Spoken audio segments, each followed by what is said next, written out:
We then have tonal content, or the frequency spectrum. Our ears can also detect the rate of those sound waves.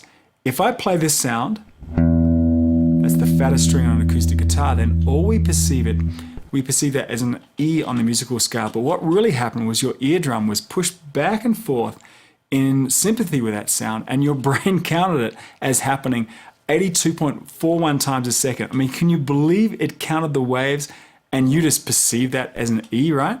The next string has your brain count it as at exactly 110 times a second, or an A.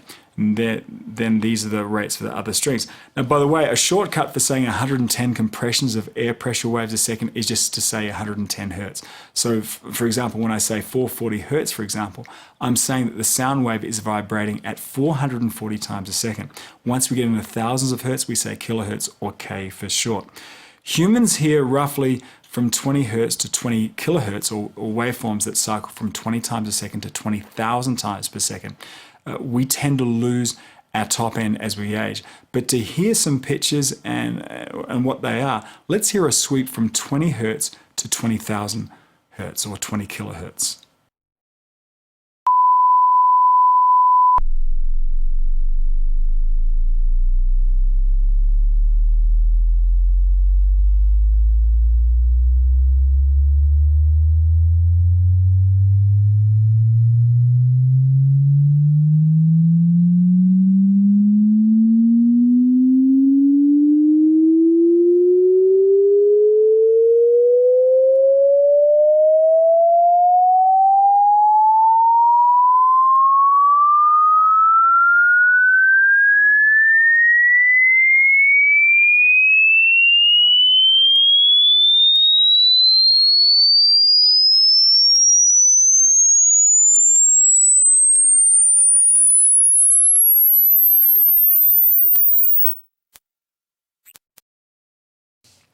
It's kind of like how light is broken up into different wavelengths of color through a prism or a rainbow. Sound lives in a certain area of the spectral bandwidth, and depending on how complex the sound is, there are all sorts of overtones and harmonics to any sound. So keep in mind that while a guitar's fundamental pitch range is about 80 hertz to 2000 hertz, there are many more overtones and harmonics that vibrate at higher pitches above that.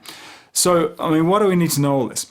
Well, when we get into mixing EQ, it pays to know where each instrument kind of lives in this tonal spectrum.